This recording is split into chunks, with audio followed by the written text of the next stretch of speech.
एक बात अपने जीवन में सदा उतार करें। घर में अगर तुलसी का क्यारा है तो तुलसी महारानी हमें ये बता देती है कि हमारे घर में सुख आने वाला है कि दुख आने वाला है। जैसे शनि अपना प्रकोप दे रहा है या शनि उतर रहा है, ये किसी से पूछने की जरूरत नहीं पड़ती, अपने आप मालूम पड़ जाता। कैसे? शनि कथा अगर आपने सुनी हो तो उसमें व्याख्यान आता है शनि कथा में, पांव की चप्पल बार बार टूट रही हो, कमर से नीचे जो वस्त्र पहने हो वो फट रहे हो, कहीं पजामा है, धोती है, आदि वस्त्र हैं, कपड़े हैं, वो अपने आप फट, आज के जमाने में तो फटे फटाए पहनते हैं लोग, फैशन, उसकी गारंटी नहीं है, उसका हम वर्णन नहीं कर रहा। हम जब पहनते हम समझ जाते हैं इसको शनि तो ऑलरेडी लगा ही हुआ।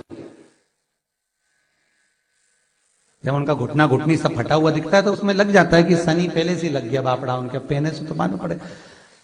शनि का नियम है, शनि कथा कहती है पांव की चप्पल बार बार टूट रही हो, घिस गई हो, बद्दी टूट रही हो, कुछ कर रही हो, और अगर कमर से नीचे जो वस्त्र पहने हो वो अपने आप फट रहे हो,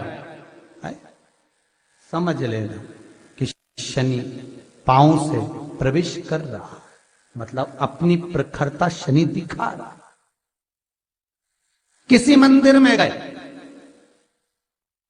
महाराज और वहां जाने पर चप्पल चली गई तो समझ लेना शनि की कुदृष्टि अब पड़ना बंद होना चालू हो गया।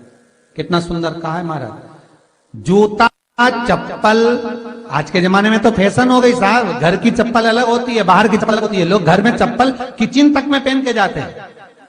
अरे पानी ले जाओ सियोर से,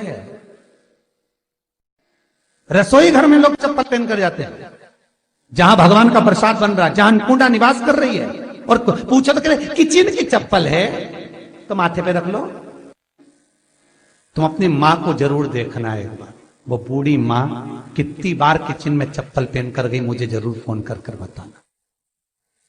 बूढ़ी मां रसोई घर में आज भी बिना चप्पल के जाती है, और बहुओं की कहीं एड़ी नहीं फट जाए, ठंड नहीं बैठ जाए, इसलिए ये रसोई घर तक में चप्पल पहनकर जाती है।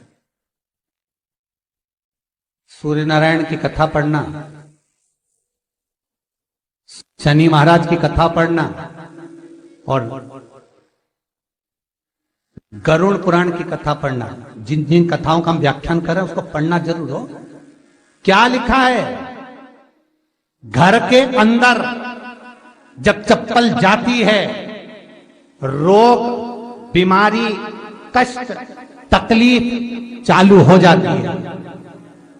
तुमने चप्पल क्यों पहनी? ठंड नहीं बैठ जाए, रोग नहीं बैठ जाए। घर के अंदर उतना बढ़ गया, एक कालीन बिछा दो, एक दरी बिछा दो, मोटा आसन बिछा दो, जिस पर तुम चल लो। जरूरी है कि कई कई लोगों को तो हमने ये भी देखा कि कालीन पर भी चप्पल पहन के चलते, और ब्राह्मणों को भोजन परोस रहा है, गुरुजन को भोजन परोस रहा है, ठाकुर जी की थाली बना रहा है, ठाकुर जी का थाल लगा रहा है, तो भी चप्पल है पांव में। तेरा क्या होगा रे कालिया, क्या होगा? विचार तो करो। देह पड़ी रे जाए यहीं पर,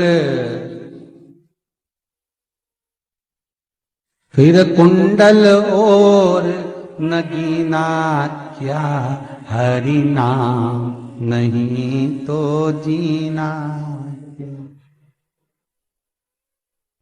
अभी भी सुधर जाओ रे, अभी भी सुधर जाओ, नहीं सुधरो तो सिधर जाओ रे, या तो सुधरो नहीं तो सिद्धरो, थोड़ा सुधरो। रसोई घर में अन्नपूर्णा रहती है, रसोई घर में शिव महापुराण की कथा कहती है जब भगवान शंकर को मां जगत जननी भोजन करा रही थी, शंकर जी ने वर मांगा था अन्नपूर्णा से, ए अन्नपूर्णे तुम मेरे घर के बच्चों का भरण पोषण कर रही है, इस मृत्यु लोक में जितने मनुष्य जन्म लेते हैं ये मेरे पुत्र कहलाते हैं। तो अन्नपूर्णा ने कहा चिंता मत करना भोलेनाथ, जिस जगह पर एक स्त्री, बेटी, कन्या या घर की बहू या बूढ़ी मां भोजन बनाएगी, उस जगह पर मैं अन्नपूर्णा उसके शरीर में प्रवेश करूंगी। और वो रसोई घर नहीं होगा, वो मेरा और तुम्हारा मंदिर कहलाएगा। अब मंदिर में चप्पल पहनकर भोजन का निर्माण करना, ये श्रेष्ठता है। एक आसन पटक लो आप रसोई घर के अंदर, जिस आसन पे खड़े होकर आप भोजन बना लो, मोटा सा आसन रख लो, चप्पल की जरूरत ही नहीं। श्रीमद् भागवत कथा कर रही है, तुलसी का मात्र तो शनि अपनी दृष्टि बता देता है। शास्त्र कहता है जब घर के अंदर प्रवेश करने के, जब आप घर में प्रवेश करें तो एक कोने में चप्पल को उतार दें। बाहर जगह नहीं है तो घर के अंदर प्रवेश कर लेफ्ट में चप्पल को उतार दें, और 7 या 3 कदम के अंदर चप्पल उतर जाना चाहिए घर के अंदर में। और उसके बाद अगर चप्पल अंदर प्रवेश कर रही है तो राहु केतु शनि के साथ प्रवेश करते हैं, जिसके घर में बीमारी कभी पीछा नहीं छोड़ती। शनि कथा, सूर्य की कथा का स्मरण करिए, आपको मालूम है, पहचान हो जाता है। महाराज तुलसी बता देती है कि आपके घर की दशा क्या है। बार बार जल डालने के बाद भी तुलसी सूख रही है, बार बार आप पूजन कर रहे हैं, पाठ कर रहे हैं, तो भी तुलसी के दल सूख रहे हैं। तुलसी बता देगी कि तुम्हारे घर में तकलीफ आने वाली है, कष्ट आने वाला है, सूख रही है। किसी ने जरूर कुछ ना कुछ ऐसा है कि इसमें घर में कुछ तकलीफ आएगी, तुमने लगाया फिर सूखी, फिर लगाया फिर। तुलसा महारानी बता देती है कि कष्ट है। और जिस गमले की तुलसा घेर घमोर हो, फलित हो, आनंद में हो, तो उस घर में फिर दुख नहीं आता, समृद्धि खुद बढ़ती चली। जिन शंकर भगवान को आप जल चढ़ाते हो, जिन ठाकुर जी से आप लाड लड़ाते हो, जिन भगवान कृष्ण का आप स्मरण करते हो, राधा रानी का आप नाम जाप करते हो, जिस